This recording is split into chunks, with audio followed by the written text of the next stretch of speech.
So on the screen itself here, you have a button here that'll like take you through all your different like camera views. This like button here will put you into split view. Again, these are only kind of like useful if you're going to be like using more than one camera. If you're not using more than one camera, they kind of don't matter. So you can go through all of those as different camera views. So there is definitely plenty there to choose from if you're using obviously more than one camera. If you're just using a single camera, obviously you're probably going to be on channel 1 a majority of the time. Now I actually just like plugged the camera in there. Now your menu here, what you got coming up on your screen is you can see the channel you're on, you can see the signal of the camera. There's a timestamp because these extra monitors record what's going on the screen, and there's recording up there. You push this, it'll turn the screen on and off, and this will take you into your menu. This first one here is for pairing. I'll do a little separate video on there, but that's how you pair your cameras. Your next one is your settings. Oh, sorry. V1, V2 to go into things is your actual settings for the screen.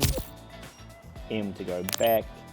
This one allows you to flip the camera horizontally or vertically, which can be handy depending how you've mounted it. M to go back. This here can just show you what sort of screen you can go into. Again, only useful if you are using multiple cameras.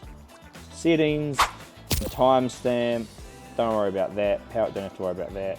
That will put your actual auto brightness on or off, and that's your beep sound, the sound that you can hear when I'm pushing through all these things. This here is a camera cycle thing, so again only useful if you're using multiple extra cameras, but you can choose the duration of each one, and you can say go 10 seconds camera 1, then flick to camera 2, or you could have it flicking between all 4 cameras every few seconds, right? So handy again if it's a different piece of equipment and you're using multiple cameras. These are your reverse lines or your reverse dot or thing. They're fully adjustable. You can go into there and change those around. These are your recording settings. Do you actually want to record? Do you want to loop over the SD card, or do you want to format the SD card? And in here is how you can view your old footage that you've taken. So you can see it coming up there.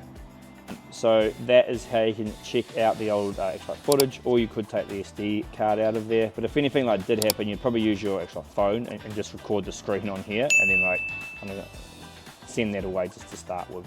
And if you need a better quality, you could take out the SD card. And that is about all the options on the menu there.